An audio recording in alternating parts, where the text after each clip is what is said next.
Hola, hoy inauguramos un nuevo espacio para hablar de libros, en realidad, que es un tema que a mí me apasiona mucho desde muy niño. Como he puesto en la advertencia, eh, yo no soy un lingüista, no estudié literatura, estudié periodismo y básicamente soy un caricaturista, pero que leo desde muy niño. En realidad soy un lector apasionado de todo lo que llegaba a mis manos. Luego con el tiempo uno se vuelve un poco más selectivo, ¿verdad? ¿No? Aunque yo siempre he sido un poco ecléctico para mis lecturas. Sin embargo, las he disfrutado. Y lo que busco con este espacio es un poco ayudar a mucha gente a que se incline un poco por leer. Creo que la lectura nos puede cambiar la vida. Muchos libros que nos marcan, libros que siempre los vamos a recordar desde nuestra infancia. Y eso es lo bonito de la lectura, ¿no? Actualmente tengo dos clubes de lectura que dirijo y ambos me han dado enormes satisfacciones porque quienes están allí han logrado conectarse con los libros y de alguna manera cambiar sus vidas. Así que este espacio es para eso y también para recomendarles algunos libros que estoy leyendo este año. Y quiero empezar con uno que empecé en enero de este año, que lo leí muy rápido. Y es lo que yo llamo un libro objeto, digamos, esos libritos que los guardas con cariño, que además están bien diseñados, están bien hechos, bien impresos, y que tienen un contenido que de alguna manera nos llega al alma, ¿no? Estoy hablando de este libro, Gabo y Mercedes, una despedida, que es un libro testimonial, muy íntimo, escrito por Rodrigo García, que era el hijo mayor de Gabriel García Márquez. Y es un libro editado por Penguin Random House. Es un libro que no ha circulado mucho, aún se encuentran en librerías, pero me interesaba leerlo porque Rodrigo cuenta aquí de una manera bastante cercana, bastante íntima, cuáles fueron los últimos meses en la vida del gran Gabo García Márquez. Como seguro muchos de ustedes, yo también he sido y soy fan de su literatura. Tengo todos sus libros, los he leído desde muy joven, sobre todo también las crónicas periodísticas, que era un tema que me apasionaba, y todas sus novelas, obviamente, ¿no? Las compraba apenas aparecían en el mercado.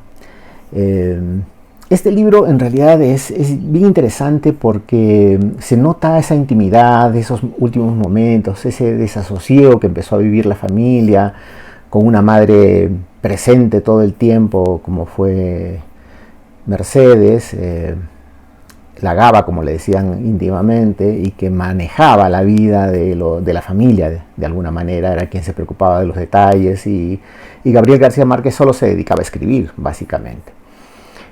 Sin embargo, en los últimos años, en los últimos meses de su vida, fue atacado por una demencia senil y también un poco de Alzheimer, me parece, y empezó a olvidar ciertas cosas, ¿no?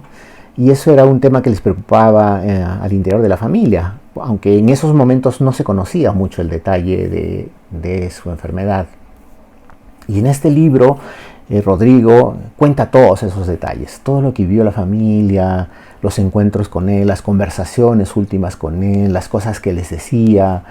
Y de verdad que uno llega a sentir cierta lástima por un momento que un gran escritor como García Márquez termine sus días olvidando cosas y sufriendo por no poder escribir nuevamente, pero a la vez sentir esa pena también porque se va perdiendo en la memoria, el tiempo y la habilidad para escribir, esa escritura tan particular que tenía García Márquez para contar historias, ¿no? Era un chorro de descripciones, de palabras, de sintaxis, de esta cosa tan quizá memorable con la cual él describía sus personajes y sus historias, ¿no? Siempre salía de un mundo que él inventó, básicamente era Macondo todo el tiempo, ¿no? Era una cosa fascinante.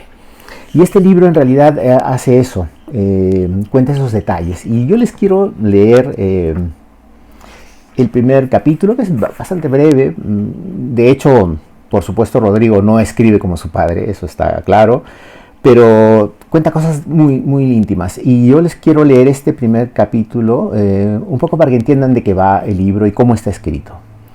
Cuando mi hermano y yo éramos niños, mi padre nos hizo prometerle que pasaríamos con él la víspera del Año Nuevo, del 2000. Nos recordó ese compromiso varias veces a lo largo de nuestra adolescencia y su insistencia me incomodaba. Con el tiempo llegué a interpretarla como su deseo de estar vivo para esa fecha. Él tendría 62 años y yo 40. El siglo XX llegaría a su fin. En mi adolescencia esos hitos no podían parecer más lejanos. Después de que mi hermano y yo nos hicimos adultos, la promesa se mencionaba rara vez, aunque en efecto todos estuvimos juntos la noche del nuevo milenio en su ciudad favorita, Cartagena de Indias.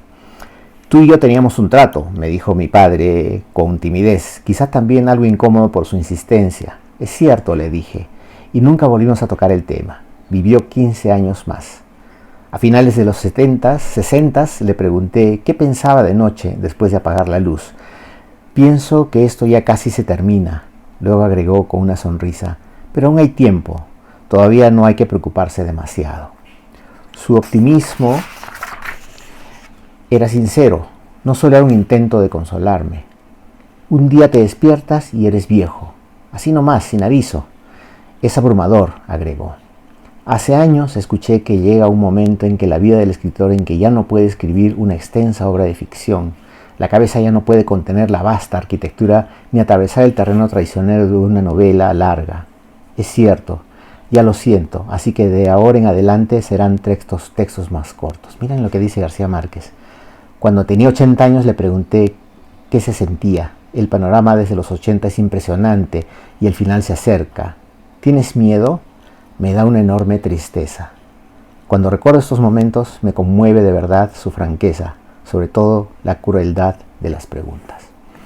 Ese es el tono intimista, ¿no? Cercano del hijo mayor de García Márquez, contando estas últimas conversaciones y esos devaneos y esas tristezas en las que se vio inmerso el escritor para hacer lo que a él le gustaba, el que era escribir, ¿no? Y que ya prácticamente sentía que ya las fuerzas y la memoria lo abandonaban, ¿no?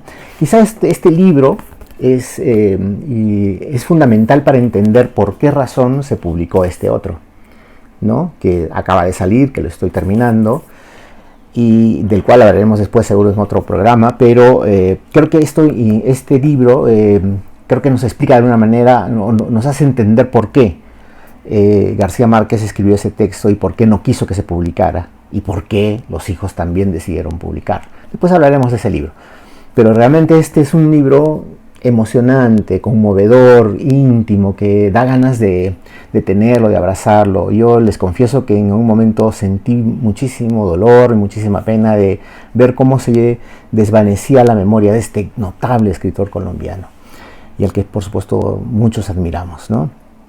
Así que yo les recomiendo, si lo pueden conseguir, es un libro objeto para mí, porque es de esos libritos que uno arropa, que agarra, que guarda, porque está muy, muy bien diseñado. Contiene algunas fotografías también a la parte final, ¿no? Son los recuerdos en imágenes, ahí se ve a los Gabos, tanto Gabriel y Mercedes muy jovencitos, y también el momento en el cual recibe el premio Nobel, o sea, el día en que le dan la noticia, ¿no? Están ahí con sus batas, pero y luego repiten esa imagen ya mayores, ¿no? Con la misma bata, aunque él ya está con terno. Y aquí ya está perdiendo, en ese momento ya está perdiendo la memoria. Y hay una foto, bueno, hay varias fotos, pero una de ellas, muy linda, donde se ve a García Márquez descansando, casi como muerto, en su casa de México. Y también una final donde se ve unas flores amarillas sobre su cuerpo, ¿no? Amortajado. Así que ese es el libro que a mí me ha gustado. No está muy bien escrito porque Rodrigo no es un escritor, es un cineasta, pero en realidad es emocionante. Creo que nos ayuda a entender un poco esos últimos momentos de este gran escritor al que todos admiramos. Así que esta es la recomendación de este primer programa. Y ahora vamos por una sección que parece divertida. Ya luego ustedes la dirán. Nos vemos en la próxima edición. Chao.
Como muchos, yo empecé de chico leyendo cómics, ¿no? Las revistas de chistes se llamaban. Y empecé con Peneca, Villiquen, el Tony, ¿no? Estos libritos, estas revistas que llegaban aquí a la ciudad. Y luego me pasé un poco más jovencito a leer las de aventuras, ¿no? Tom Mix, El Enmascarado de Plata y otras, ¿no? Bueno, pero un día yo descubrí en la casa de algún amigo de ahí de mi barrio un librito, ¿no? Que no traía figuritas, ¿no? Eran las aventuras de Sherlock Holmes. Me animé a leer ese libro y quedé maravillado con estas historias de este detective tan ingenioso, ¿no? Contadas por su amigo Watson, que me daban la facultad de imaginar yo mis propias figuritas, ¿no? Mis propias imágenes de Londres de la época. Y esto fue un salto sustancial para mí, pasar de los cómics a los libros de letras, como se llamaban, ¿no? De puras letras. Y ahí yo cambié totalmente mi orientación, mi gusto, empecé a leer otras novelitas de aventuras, de cowboys, ¿no? De libros del espacio, en fin. Cuando terminé con esto, empecé ya a leer los clásicos, ¿no? Los libros clásicos, ¿no? Pasé a los premios Nobel y de ahí a la literatura contemporánea, en fin, ya todo el camino conocido. Pero sí debo decir que el descubrimiento de un libro de puras letras tan ameno, tan entretenido, el paso, ¿no? De las figuras a la literatura de la imaginación personal, pues ha sido fundamental para mí. Por eso, repito, el libro que cambió el asunto fue Las aventuras de Sherlock Holmes.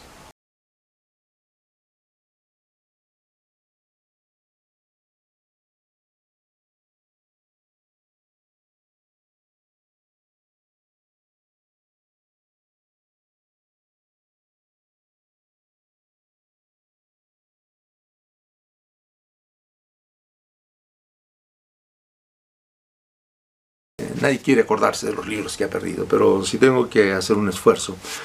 Alguna vez me peleé con una enamorada, una novia que tenía, y se fue de casa llevándose, sin que yo supiera, 10, 12 cajones de libros, 364 de mis mejores libros de ese entonces, que pues han sido durante muchos años para mí una pérdida, una herida simbólica, ¿no?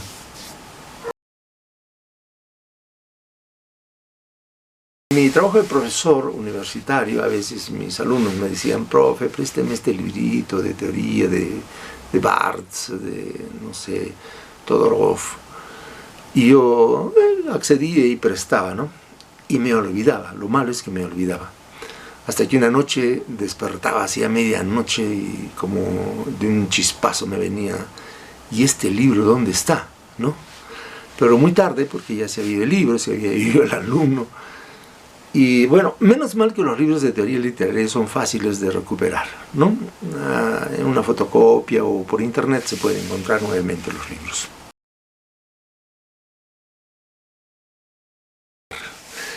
Como muchos, yo de joven empecé a leer esta maravillosa novela En pos del tiempo perdido, de Marcel Proust, ¿no? Venían en estos tomitos de Alianza Editorial. Y yo leí el primero, Por el camino de los Swan, que es este, el segundo, que es A la sombra de las muchachas en flor, el tercero, el cuarto, ¿no? Pero me fui cansando, me fui agotando, porque es una lectura un poco densa, ¿no? Y debo decir que los últimos tomos ya no los leí, ¿no? Albertina desaparecida y el último, El tiempo recobrado, ya pudieron más que mis ojos, que mi tiempo, que mi gusto, y dejé de leerlos. Algún día terminaré con este librazo.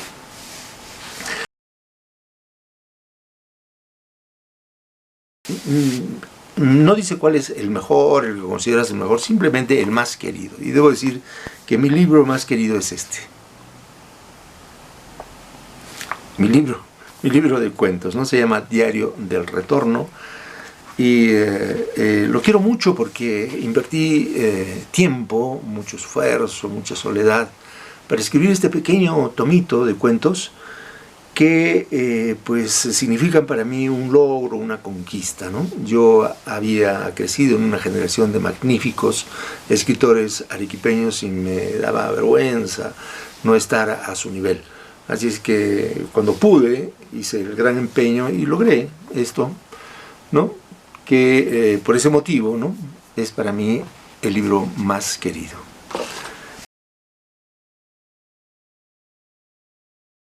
Y yo me llevaría, sin ningún temor, sin ninguna vergüenza,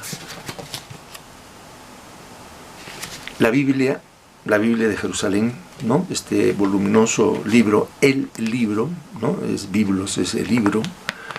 Porque aquí está todo, aquí está, hay aventuras, hay ciencia ficción, hay amor, hay sexo, hay traición, hay guerra, hay viajes, todo, todo. Uno puede encontrar acá lo que sea y si tiene que estar botado en una isla desierta, pues no se va a aburrir de leer por donde la coja, página al medio o al final, este maravilloso libro, la Biblia, que sin embargo está un poco leído, curiosamente, ¿no? Yo me llevaría la Biblia de Jerusalén.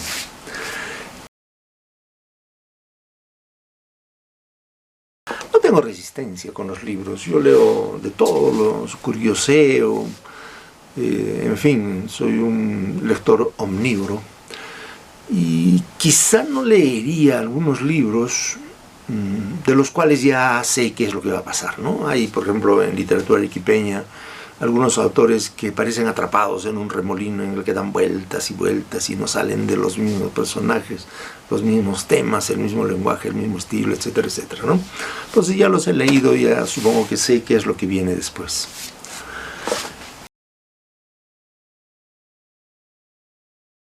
Como muchos, tengo un sillón muy cómodo en mi sala, que tiene una luz, una ventana grande detrás y que tiene muy buena iluminación y que me resulta muy agradable para leer. Puedo pasar horas ahí con un libro, un refresco, algo a mi lado y es magnífico.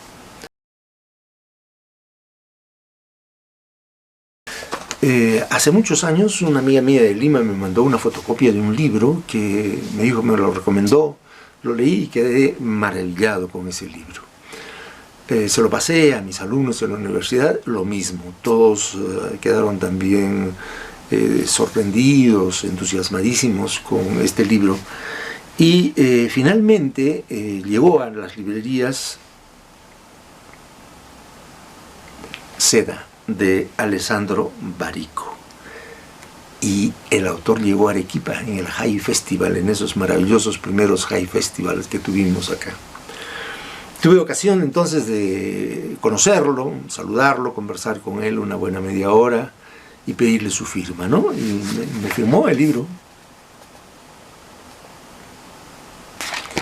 Maravilloso tener Seda firmado por el propio Alessandro Barico. Pero hay otro que también quiero mucho y que es un libro magnífico de la literatura peruana. Bryce Echenique, Un mundo para Julius. Llegó acá a la Universidad de San Agustín, se lo nombró profesor honoris causa, lo acompañé 3, 4 días en varias presentaciones y apenas pude, le alcancé mi ejemplar de Un mundo para Julius y generosamente me lo autografió, ¿no? Junio del 2009, ¿no?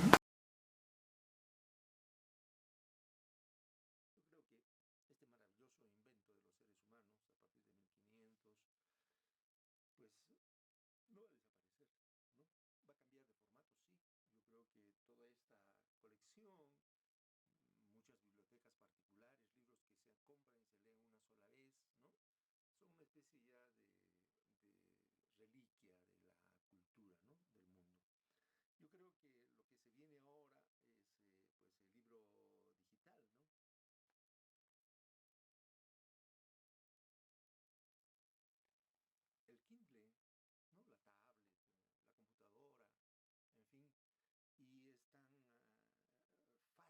acceder a este tipo de libros, ¿no? Uno lo puede llevar, es como un libro, ¿no? Se puede pasar las páginas permanentemente, ¿no? Y uno lee tranquilamente, se puede subrayar, en fin, da todas las comodidades. Esto creo que es el libro del futuro, ¿no? Por lo menos, no sé, futuro digo, no sé, unos 30, 40 años, hasta que algo distinto aparezca. Pero creo que el libro nunca va a morir. Va a cambiar de formato, sí, pero creo que nunca va a morir. Es parte sustancial ya de nuestra cultura, de nuestra vida, ¿no?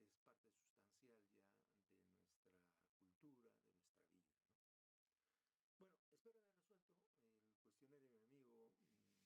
A mí me encanta, repito, hablar de libros y espero que ustedes no se hayan aburrido